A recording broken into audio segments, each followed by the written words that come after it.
guys, this is just a footnote for this podcast episode.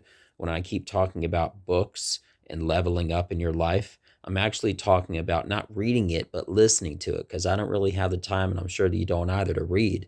But I will still buy the physical book, listen to the audio, take screenshots with my phone so I can go back to that book later and underline the most impactful parts to me.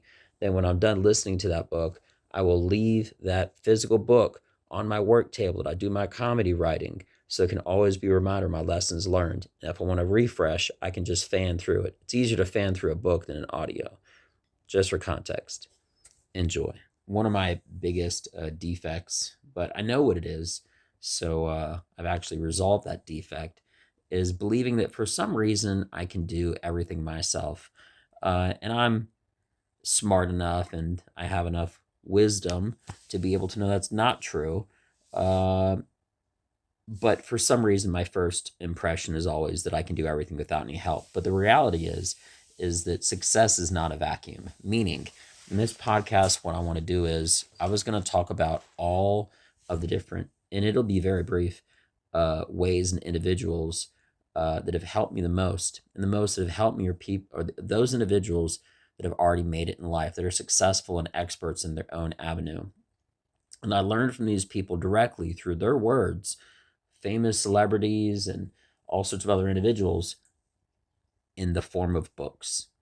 So I'm going to tell you the titles of these books um and what the purpose of reading these books are, because as I continue to say and continuously believe in, um, anything that you say out loud, which you don't ever do unless you talk to yourself. I'm talking for a podcast, but regardless, you're making an actual imprint of that memory. So this would be a refresher for myself and anyone listening. This is going to take you to that next level. Okay.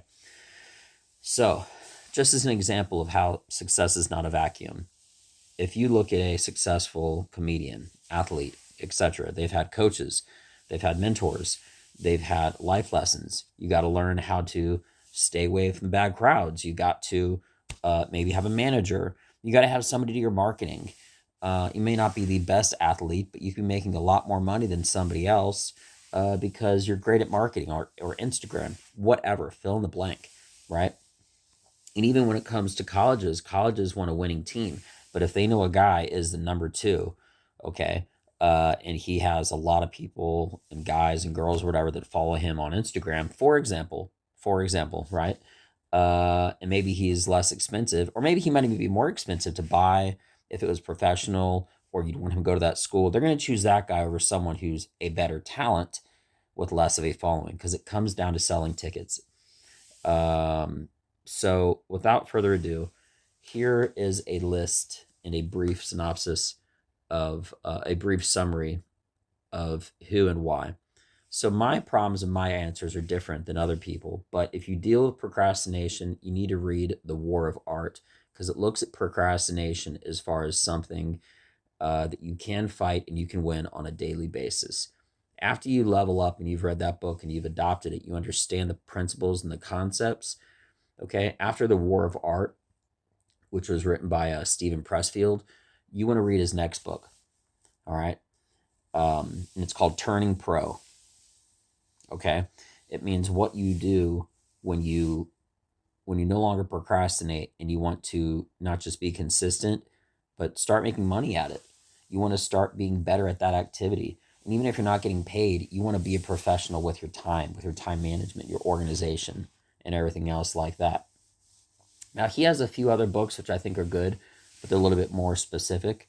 And it's kind of like the second degree of The War of Art. And I actually have it right here. I keep these books out on my table that I do all of my comedy writing, because they're just reminders. They're constant reminders to me. So after I'm done reading something, and by the way, I get the audio version. I save reading, but a lot of these I will read and I'll take physical notes, but I'll first listen to it in the audio and then I'll just like kind of bookmark it and I'll go back and like underline it. But anyway, it's called Put Your Ass Where Your Heart Wants to Be.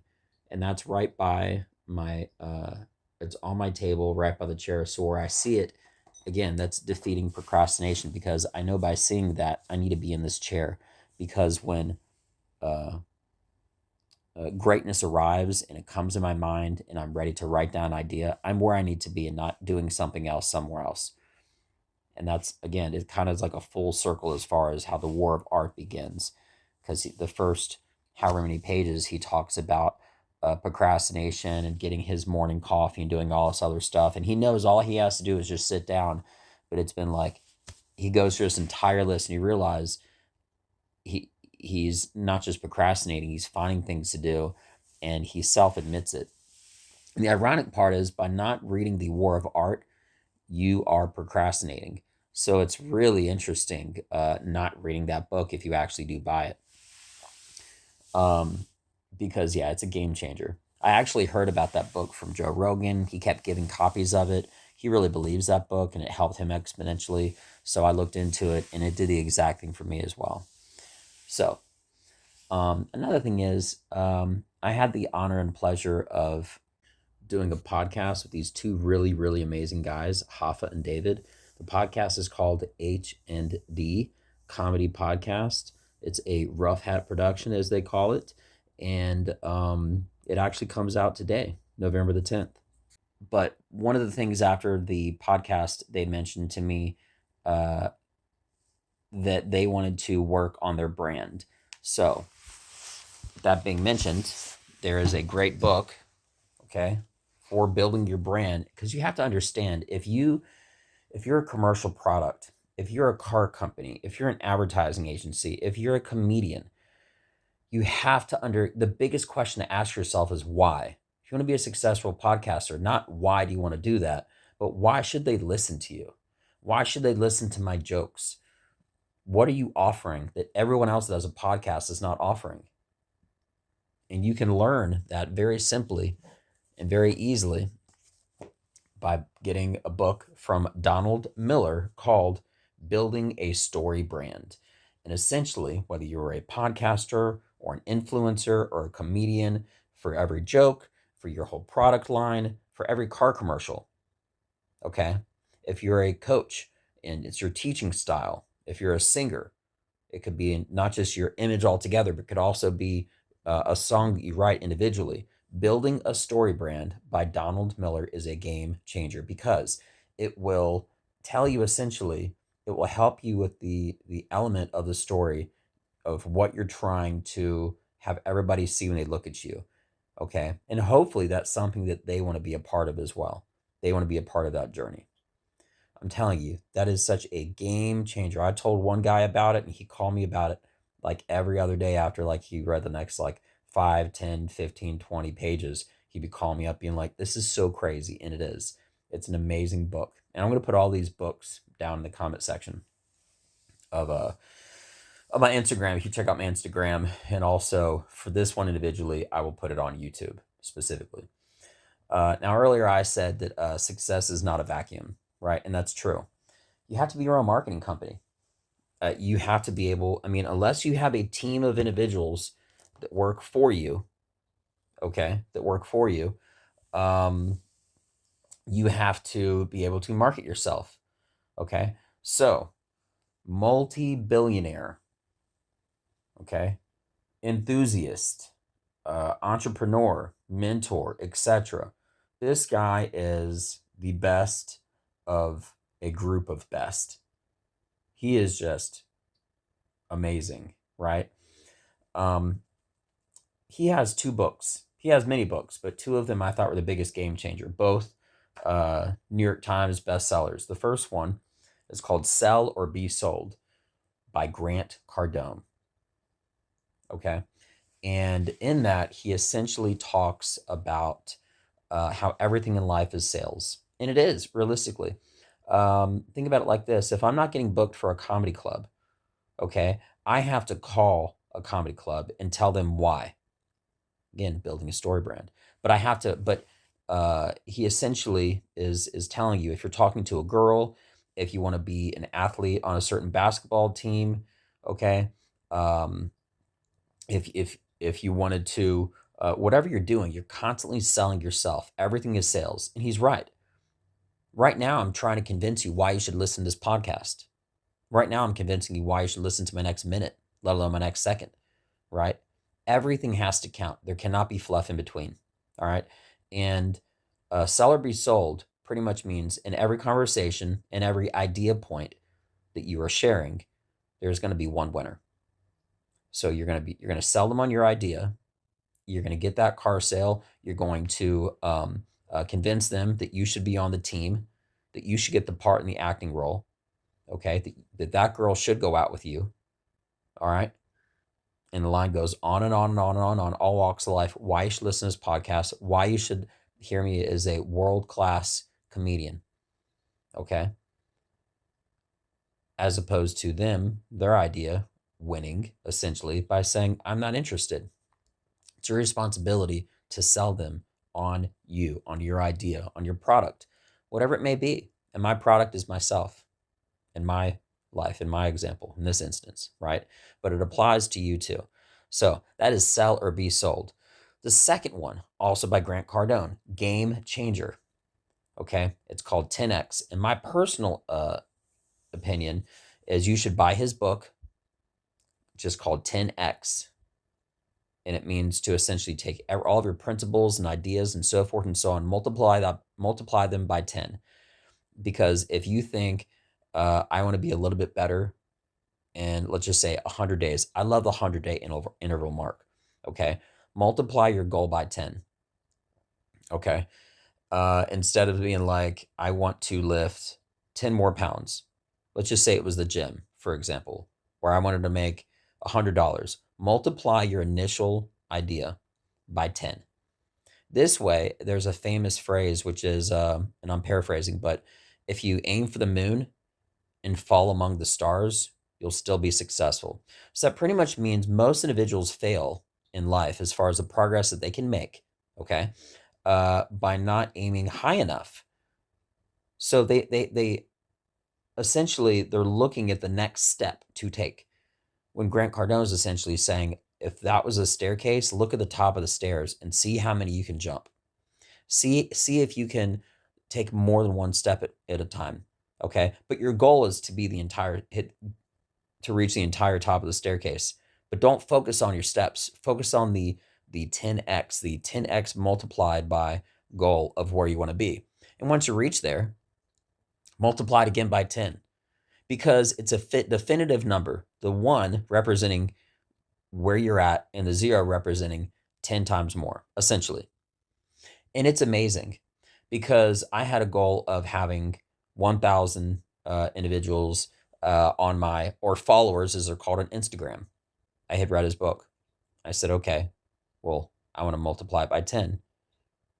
So I thought, I want to go from, I was thinking like, I want to go from like 100 to 1,000. And then in the process, I didn't get, in 100 days, I did not get 1,000. But you know what? I got about 800. And it was great. And then my next 100 days, I try to blow through that 1,000 goal. My 10x goal was still there, right? But because I was already at 800, okay, you could either keep that initial goal or you could 10x it again. So what I did was I said, you know what, I'm going to blow through 1,000. I didn't get 1,000. I got 800. So I multiplied by that by 10 100 days later. So I failed my first goal of 1,000, but I still did great because I had 800. And then I worked hard to very diligently. And at that 100-day mark, when I had 100, I multiplied it by 10. Okay. And I wanted 8,000. I didn't get 8,000. Okay. But I got about 7,000. And I kept doing that, multiplying it by 10, multiplying it by 10. And the goal is to actually blow through that goal. But remember, if you fail, you're still so much higher because you aim so much higher. And that's what 10X is all about. 10X is all about essentially multiplying your goals by 10. Okay. And if you blow through it, then great, because you realize you're going to be taking such big steps up that staircase.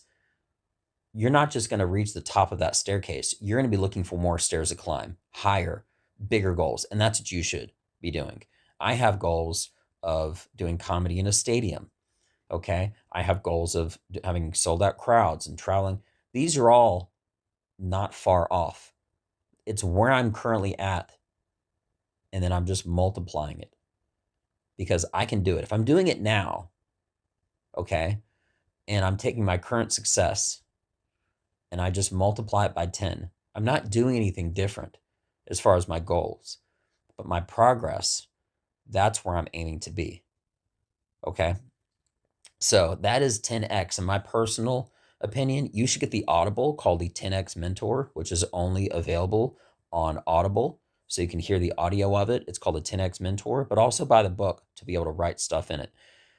Now, in the audio version, Grant actually, he's a lot more vocal. I mean, of course, it's audio, right? But there's a lot of stuff that's in the 10x Mentor that is not in um, the actual book, right? So one more thing is, as far as marketing goes, um, it's actually like a two-parter. All right. Um, I think that you need to write everything down. And there's a very successful, very easy book called the One Page Marketing Plan. Okay. And it essentially tells you how to take all of the craziness of a strategy that you wanted to employ. Okay.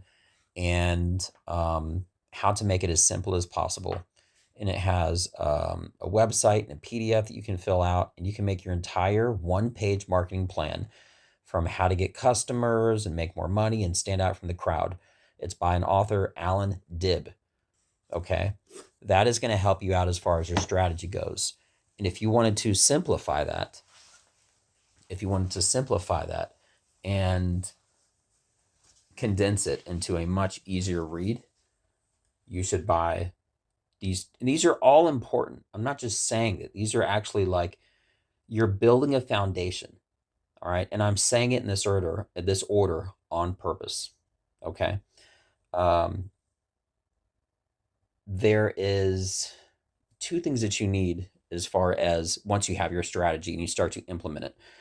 On the business aspect, you're going to want to be able to make a $100 million offer. So basically, that is a way of saying that no matter what you pitch somebody, going back to that 10x, that sell, it has to be such good of an offer that they can't refuse it. So Grant Cardone is not exactly saying what to say, but he's giving the concept of why. All right. There is a very successful, very, very wealthy guy, Alex Hormozy. I'm probably saying that wrong, but he has two books, which I think after the one page marketing plan, you should definitely look into, called $100 million Offers. And it's essentially telling you not just what, but now more technically how, okay, and why you should be, how you pretty much polish up your offers. So when you're selling your ideas to somebody, if you are a basketball player or a musician or anything like that, that you will be able to convince them. Okay. And of course, it's your job to over deliver and to follow through. Now, after any comedy show or anywhere else in life, you want to continue to be networking. And this is all on the premise that you don't have a team of people doing it, right? But even if you have a team of people, you think the Rock networks for himself? Yeah, but he also has a team of people. Okay. So everything that I'm saying, it applies not just to your team, but if you don't have one, you need to know how to do this to yourself. You don't think Michael Jordan knew how to make a deal? Of course he did. That's crazy. You know what I mean? So wherever you go, you're going to want some lead information. You're going to want to know who's the guy that I talked to. Again, coming full swing, coming full circle. That's something that Grant Cardone talks about in his 10X book, right? But another book by Alex Hormozy, right? Hormozi, Hormozy, whatever. His first one is called $100 million Offers. The next one is $100 million Leads. Okay. And that is essentially figuring out that next individual that you call, that it's going to be a great contact. You can work a lot smarter and a lot less hard if you keep like getting connected to the next individual that is going to take you to that next step, that next level. And people like helping people, especially if you're on your way up, because they start thinking, not in a selfish way, how can this help me out? And if you help somebody out, they're going to remember you, right? And then you're going to want to help them out. And then you just do collaborations and so forth and so on. Now, I'm at about 20 minutes now. I don't ever do podcasts this long, but I thought it was very relevant to talk about this, right? So there's only about two more books that I'm going to recommend. And again, these are all purposeful for all walks of life. Okay. And for me, especially for comedy, right? When you perform, and maybe as far as the order of everything that I'm saying, maybe this wasn't the best order, but I believe it was. Minus this one book. I don't really know where to put this next book on the list, but you need it. You need it. Okay. It's called With Winning in Mind. Okay. And it's by a great author. Okay. Lanny Basham. And essentially, it is about this guy who, on all scales of life, it's not that he was a loser, okay, but he was really I, just an unknown, right? He was an unknown. Um, and he decided that he wanted to start competing. He wasn't the fastest, not the most athletic, but he wanted to be good at something. So he took up marksmanship, how to shoot a rifle, right? And no matter how good he did, he kept on becoming in second place over and over again. And he started interviewing different individuals and figuring out what tactics and techniques they used. And he made it into a formula, he made it into a system. And that system is the exact system that I use every single time I go on stage. You can use this system for basketball, for creative writing, for uh, comedy, but essentially, and I'm paraphrasing, he shows the different phases of learning information, which is the initial starting process, right? Uh, the rehearsing phase, which is after you've like learned or memorized, you've been training something a lot, not just how to do something, the learning phase, okay, but you start implementing it into practices. And lastly, the execution phase, which is you're live. This is the one that counts. This is real. Let's go. And he breaks it down to a systematic, very, very simple way. And it is a game changer if you're a performer on any level. If you want to give a speech, if you want to, you're doing comedy, if you're a professional athlete. And that last execution phase, he actually implores that you use some sort of an anchor, a physical anchor. So for me, it's when I grab the microphone. Okay. If you grab a microphone, even in your house, as an example, hypothetically, or you ever see a guy how he shoots a uh like a 2 point free throw, right? In basketball, they have like a small little, some might call it a ritual, right? But you have an actual like a routine that you do, okay, to get you zoned in. And you should do that not after you learn, but during your practices. So on the live day, the day of execution that you're actually performing whatever you're doing, okay, that physical cue puts you back to practice mode. And at that point, you're fully relaxed.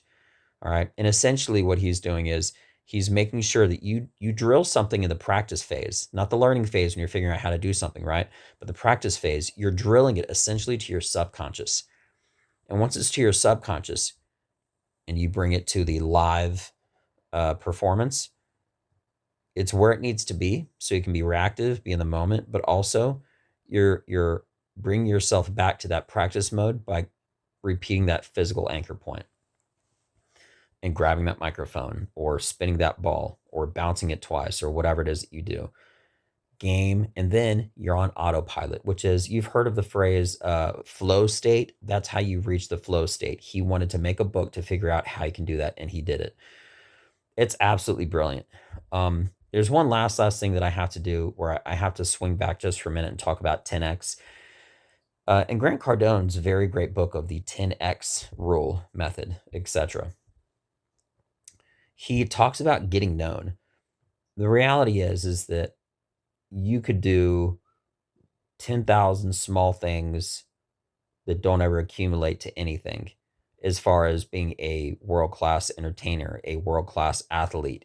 You have to have, um, you essentially have to get known by others because you may be the best or better than somebody else at a certain thing, such as comedy, right? It could be even shooting a basketball. But if nobody knows, coming back to my original point, success is not a vacuum. If nobody knows, all right, then you're doing no service to yourself. If anything, you're doing a disservice to yourself. So imagine a world where Coca Cola, which in my opinion is exponentially better than Pepsi, but if nobody knew it, no one is ever going to be interested in the better product, the Coca Cola in this instance, if they don't know about it. And even if they've heard of it, if not enough individuals are talking about it. So 10x does a huge uh, part and job, great job in over delivering the concept and principle that you have to get known. Because for you to be world's best or to have this, that, and the other, okay, the message has to get out to the right individuals. Everybody has to start saying it. Everyone is your best reference, right? Think about it like this: there's no such thing as a Cybertruck commercial. Doesn't exist. You won't ever see a Cybertruck commercial, right? It's all self-advertising, right? And you want to be able to say a joke that someone wants to repeat. You want to be able to have a car that's not just that you love, but others are going to want to drive. You're going to want to be able to make your free throws and be consistent that somebody has a nickname for you. You know what I mean? Um, and he really brings that point across. And he has a lot of different strategies as far as how you do it.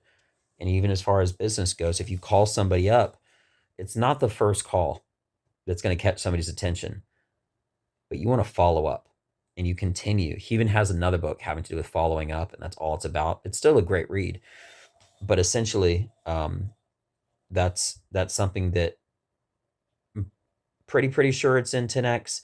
But everything that I'm saying right now, it's the only way that you can be successful, and I really do mean that because if it's not you that's implementing it, something else has to implement it.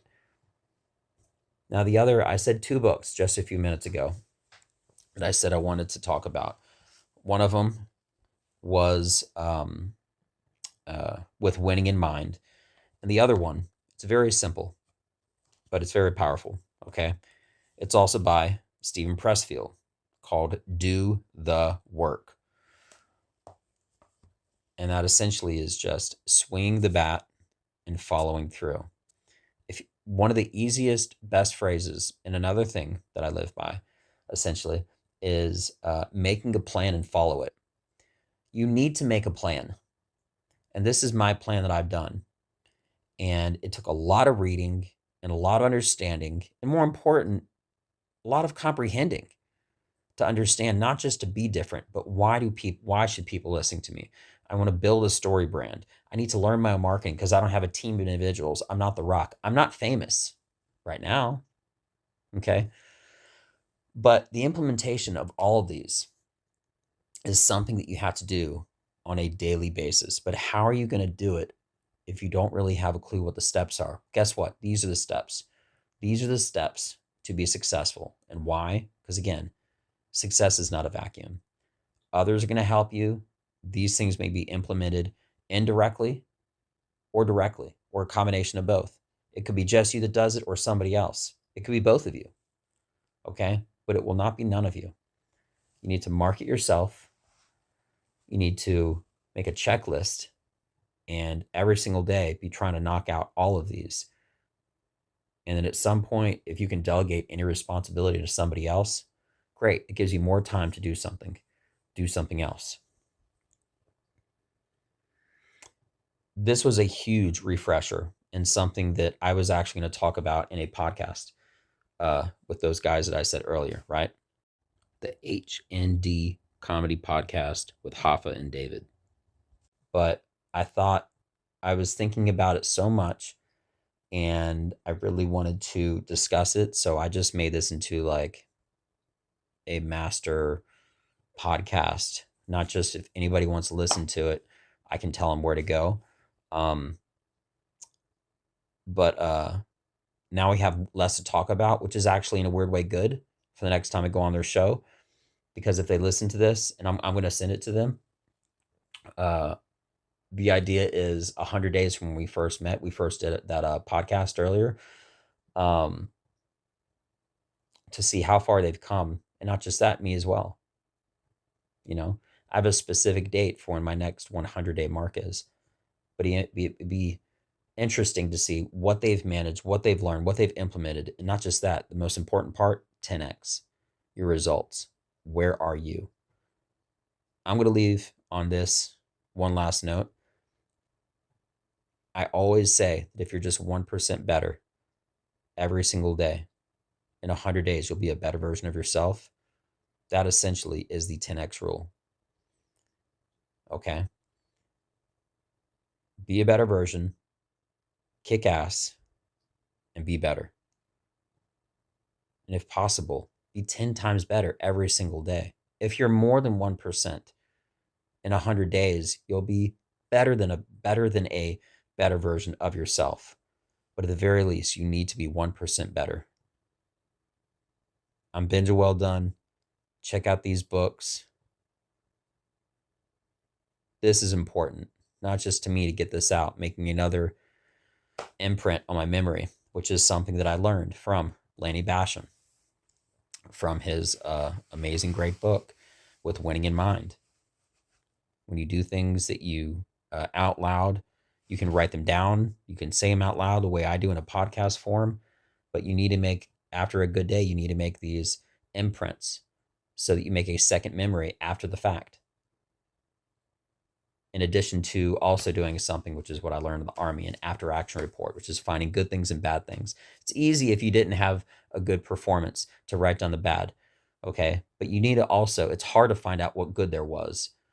And the flip side of that, if you had a great performance for basketball or whatever, in the Army, they always say after any mission or task that you're doing, you want to do an after action report, write down a few good things and a few bad things. But what if you had a great day? What if you're a professional MMA fighter and you choked a guy out and you won, and you beat him, right? Even if it was on points, whatever. I don't want to digress. And you beat him in the first 30 seconds, right? How do you find bad in that performance? That's where you become a professional. It's finding the ability of finding bad when you do extremely good, okay? Because when the good is very obvious, and to find good when you did potentially extremely bad. You implement these things. You just write them down. Right now, essentially, on an international scale, I'm a nobody. However, in reality, I'm a somebody. I'm a world-class professional comedian, and the world doesn't know it. So it's my responsibility to 10x my life so that you're aware of it.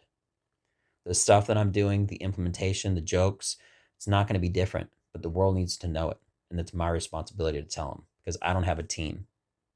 I don't have a team, but if I did, they would help me.